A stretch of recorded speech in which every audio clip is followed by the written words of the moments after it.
Oke, assalamualaikum warahmatullahi wabarakatuh. Pada pertemuan kali ini saya akan coba memperkenalkan tentang Windows 10 yang biasanya sering saya pakai. Kenapa saya perkenalkan? Karena biasanya ada beberapa siswa yang ya udah pakai cuma untuk internetan doang, tapi selebihnya dia nggak tahu fungsinya apa. Oke, akan saya perkenalkan. Yang pertama itu adalah user interface-nya atau tampilannya. Jadi yang kamu lihat ini adalah tampilannya, ya, tampilan awal dari si Windows-nya ini. Nah, pada tampilannya ini terbagi menjadi dua bagian. Kalau untuk saya terbagi menjadi dua bagian. Yang pertama ini, ya, di sejajar ini namanya taskbar. Yang kedua yang saya tandain biru ini adalah desktop. Oke, kita ke bagian yang pertama, taskbar. Taskbar itu adalah panel pada Windows, biasanya berposisi di bagian bawah dengan beberapa bagian yang mempunyai tugas berbeda-beda. Kenapa saya sebut beberapa bagian? Karena memang ada bagiannya, kayak misalnya sini, ini dengan ini fungsinya beda, dengan ini fungsinya beda, dengan ini fungsinya beda, gitu. Dengan ini fungsinya beda, dengan ini fungsinya beda. Ya. Nah, kita yang pertama dulu, yang paling kiri. Yang paling kiri ini namanya adalah start menu. Nah, ini start menu. Nah, start menu ini adalah kumpulan-kumpulan aplikasi yang telah terinstall pada Windows. Jadi aplikasi yang sudah terinstall di Windows ini akan muncul di sini semuanya, dan ini terurut sesuai dengan abjadnya. Ya, jadi kalau misalkan kamu cari Word, cari di W. Nih Word. Misalkan cari PowerPoint, cari di P, ini PowerPoint. Oke, nah itu start menu. Terus di sampingnya ini ada search. Misalkan kamu mau mencari file, kamu nggak tahu disimpan di mana posisinya, gitu. Tapi kamu tahu nama filenya, gitu. Nah, silakan kalian ketik di sini. Tapi karena laptop saya baru diinstal, maka tidak ada file di sini. Misalkan kita cari, misalkan Word, kamu nggak tahu Word posisinya di mana, gitu ya. Atau PowerPoint, ya, karena top app di sini nggak ada PowerPoint. Kamu cari aja di sini, boleh PowerPoint. Nah, maka di sini akan muncul, tinggal kamu klik, nanti akan muncul PowerPoint-nya. Oke. Terus itu yang kedua, search menu. Terus yang ketiga ada namanya task view. Nih, task view. Task view itu untuk mengetahui ada berapa aplikasi yang sedang aktif di sini. Di sini ada dua, yaitu ini File Manager sama Bandicam. Ya.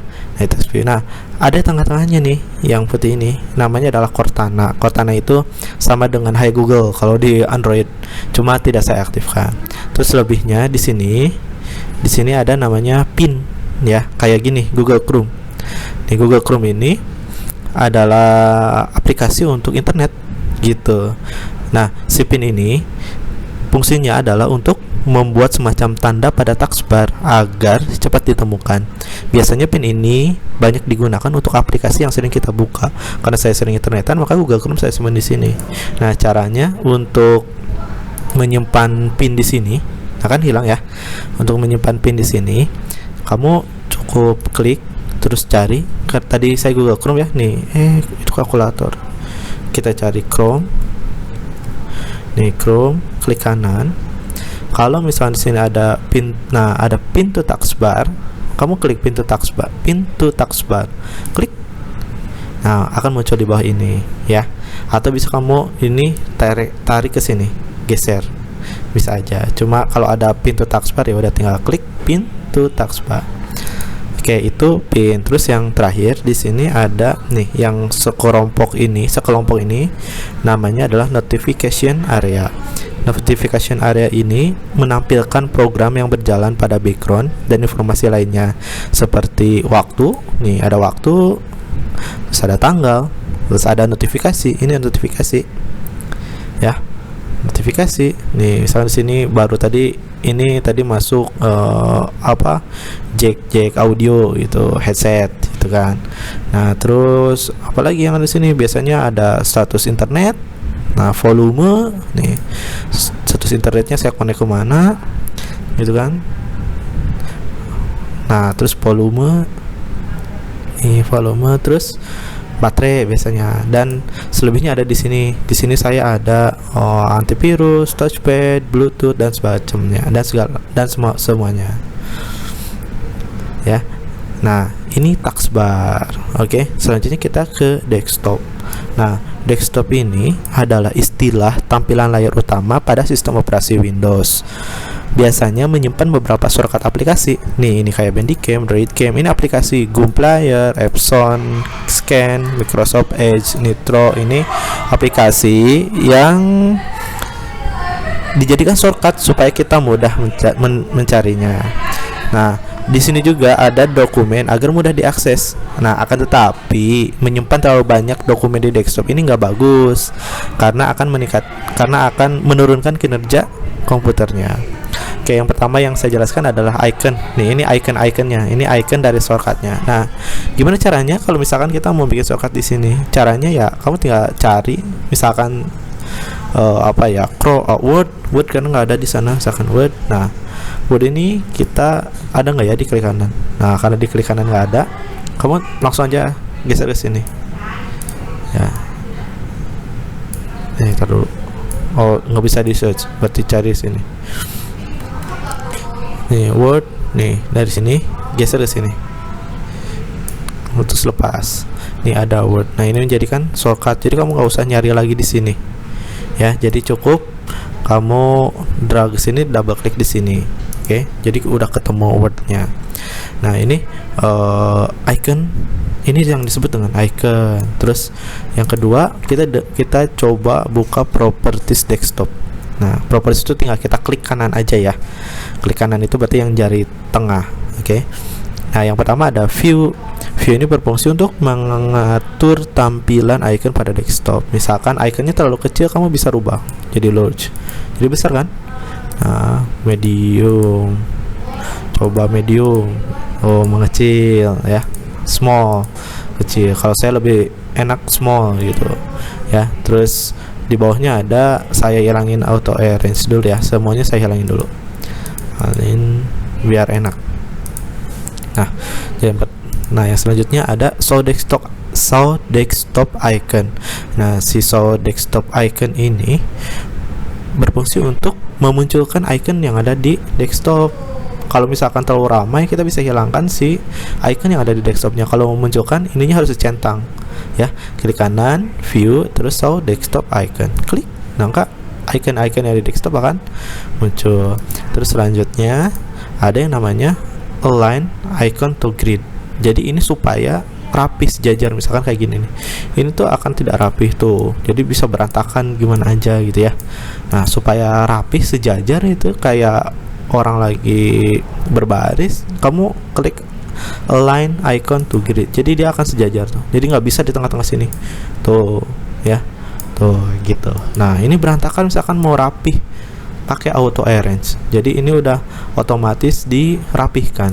Klik, otomatis dirapihkan. Oke, terus yang kedua ada sort by. Sort by ini gunanya untuk menyusun sesuai dengan apa yang ada di sini. Misalkan urutkan sesuai dengan nama. Klik, gitu kan. Nanti ini akan diurutkan sesuai dengan nama, gitu ya. Nah, misalkan size berubah kan.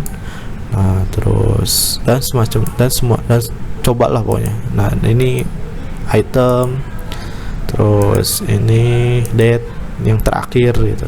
Yang terakhir akan ada di awal nih, Word. Ini yang terakhir kan kita bikin iconnya gitu.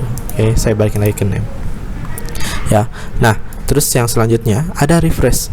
Nah, refresh ini untuk beberapa orang katanya berfungsi untuk meningkatkan kinerja komputer, padahal enggak kayak gitu.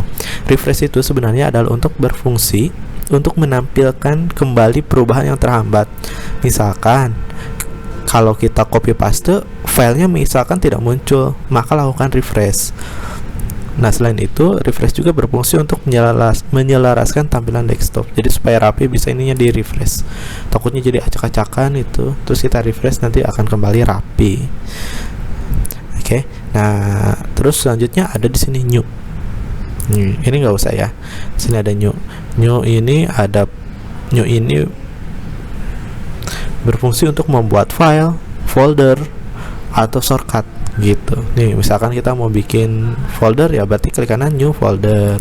Bikin file dari teks dokumen berarti klik kanan new teks dokumen gitu. Tinggal kita rename dan segala macam lah. Nah, terus selanjutnya display setting. Nih, display setting ini berfungsi untuk mengatur tampilan pada desktop seperti resolusi, scale. Nih, ini scale dari awal nih. misalkan kayak brightness kalau dikurangi ini akan redup gitu. Terus ini scale ya, scale misalkan saya pakai 125, maka ini akan tampilannya besar. Sebentar, tuh tampilannya jadi lebih besar ya, nih tuh jadi tampilannya lebih besar ya. Nih ini juga jadi lebih besar, saya rubah lagi ke 100 ya nih.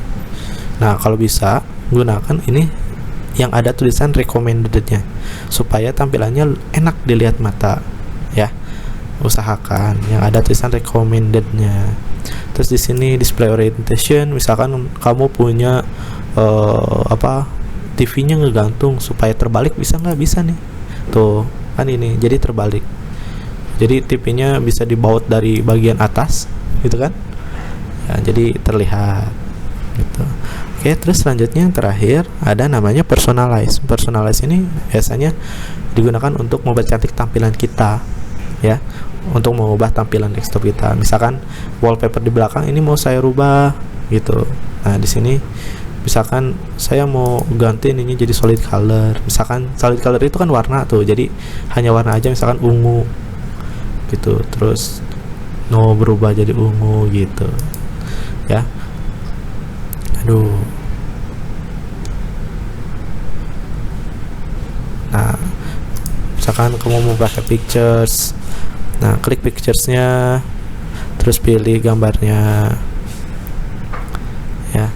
Nah jangan slideshow ya, picture aja. Kalau slideshow nanti ada kumpulan gambar, nah kamu bisa milih. Saya pilih ini misalkan yang renang tuh, jadi ya jadi berubah gitu kan.